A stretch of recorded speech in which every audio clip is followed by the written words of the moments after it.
Welcome to this Sharp Kinane Limited Guru session for June 2021. I'm David Kinane. This month we're looking at the online video editing tool Typito. To get to Typito, visit the website typito.com. On the first visit you have to sign up. Signing up is easy. Just click on the Get Started It's Free button in the top left hand of the screen. It is then simply a case of either signing up with your Google account or creating an account manually. When you sign in for the first time, your workspace looks like this. In the top right is your account profile, and to start editing your first video, simply click on the New Project button. Once the new project page loads, you can select size and orientation appropriate templates for the various media platforms that you want to publish your content to. To select the template you want, click on the Create button of that template. With the template chosen, it is now time to add the content to your project. Typito has stock footage for you to use if you wish. You can select from images and video as the basic building blocks of your project. Click on the Upload option to use your own video and images, then choose the Browse Media button to locate the files you want to upload from your computer. Once you've located the files that you want to use as the content of your project, you can select them individually or for a batch upload, select multiple files, then choose the Open option to upload them. Typito will then upload and convert the files ready for you to start editing. Please note that depending on the size of the files, the number of files, your internet connection and Typito processing time, this can take several minutes or even longer before you can start editing your project. Once processing has been completed, click on the Start Editing button. Typito then builds your timeline and places the clips onto your timeline for you. Let's have a look around the interface. At the bottom is the timeline with all your clips, and above that is the preview window where you will combine different elements of your project into one. To the left are the different objects you can add to enhance your video. The first two options are to add more media and use the stock library. Then there is the text effects for titles, the elements such as shapes, and next is a music tab. And finally there's an option for adding captions to your video. We will just look at text, shapes and music. The yellow playhead on the timeline is a tool too. Use this tool to make exact edits. You can click and drag the playhead left and right to position it. Using the scissor tool allows you to split a clip exactly where the playhead is. This allows you to edit out unwanted content or, as we shall see, zoom into particular parts of your video for emphasis. And pressing the spacebar either plays or pauses your video from where the playhead is. Now that I have split my clip, I can now use the crop icon on the playhead to zoom into a particular part of the selected clip, in this case a code block that I want to highlight for my audience. To make the zoom, I click on the plus signs. When I have zoomed in as far as I want and I have positioned and centered my video clip, I click on the tick to set the changes. The transition between the split clip and its zoomed partner now looks like this. It is now time to add a title to our movie.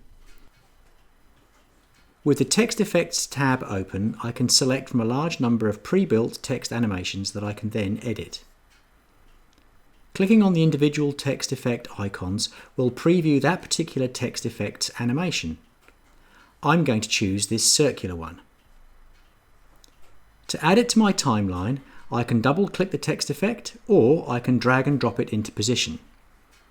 Once in place, there are handles on the title to allow me to move it about the frame and to resize it. On the timeline, a new text layer has been added. It is pink. There are two handles to drag to lengthen or shorten the duration of the effect. I can adjust these to suit the aims of my project. Once I have adjusted the length of time the title will be on screen, I can now adjust the look and content of the title. First, I'm going to change the text. To change the text, I just highlight the word and enter the text that I want. On the text effect menu of this title, I can change the transparency of the whole object and I can change the color scheme of the text and of the background. The original white background of this title is hard to see, so I'm going to change it to scratch yellow.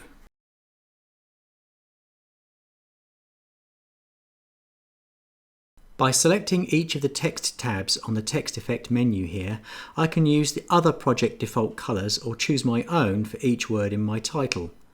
I'm going to leave them as they are.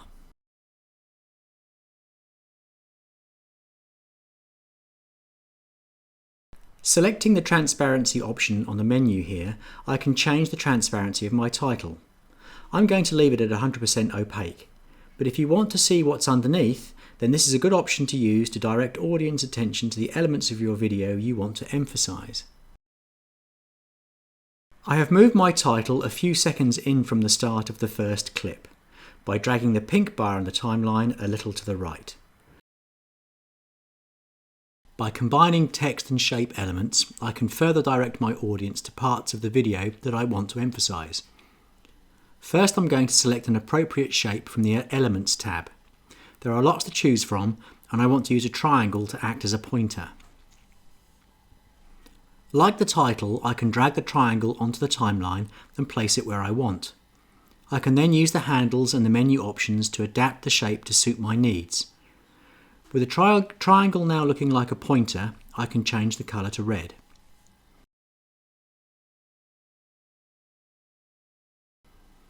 With my triangle selected in the preview pane, I can now edit how long the triangle pointer will remain on the timeline. I can adjust the duration, just like the original title, by using the handles to lengthen or shorten the time the triangle will appear. With the triangle now so small, using the inbuilt text option on the menu is pointless, so now I need to add a title from the Title tab to support my pointer. I have selected the simplest title option and am now going to edit it to ensure that it will direct the audience to look at a particular element of the video.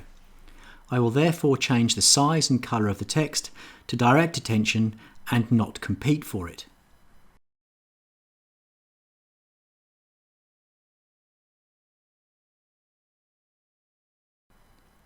I will then adjust the duration that the text is on screen to be shorter than the length of time that the triangle is on screen, therefore creating a simple animation.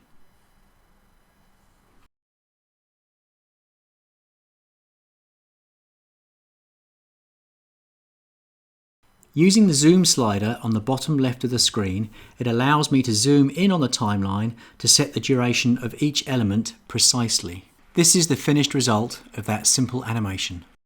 Now that I've added the title and animation elements to my video, I want to add some background music. To do this, I just click on the Audio tab and scroll through the extensive list of royalty-free music Typito has to offer. The music is sorted by mood and genre, and to see more options, all I have to do is click on the View More option at the bottom of each section. Of course, I have the option to upload my own music via the My Media tab, but I must ensure that it too is royalty-free. I use sites like bensound.com or freesound.org for my royalty-free audio. To preview the music before adding it to my timeline, I just click on the artist icon and the audio will play. When I have chosen the appropriate music for my project, I then select the Add button to the right of each track, and the music is added to the timeline of my project.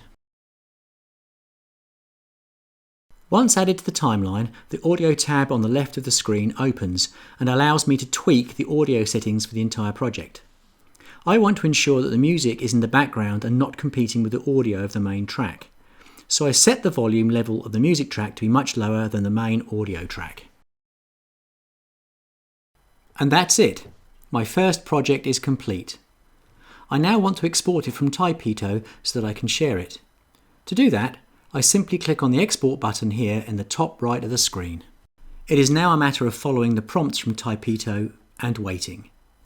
Because this is an online tool, the rendering can take some time, but you can take the option to close your browser and allow Typito to email you when the rendering is complete.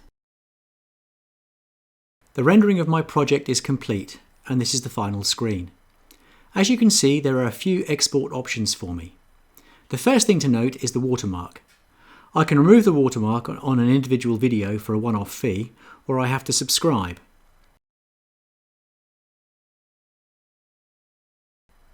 I can directly export to Facebook, but the pop-up prompts me to remove the watermark or go ahead with the watermarked option.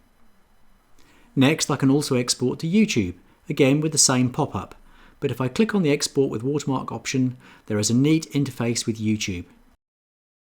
Next, I can download my video, but again there is the pop-up to encourage me to remove the watermark. Skipping this allows me to download the watermarked video to my computer.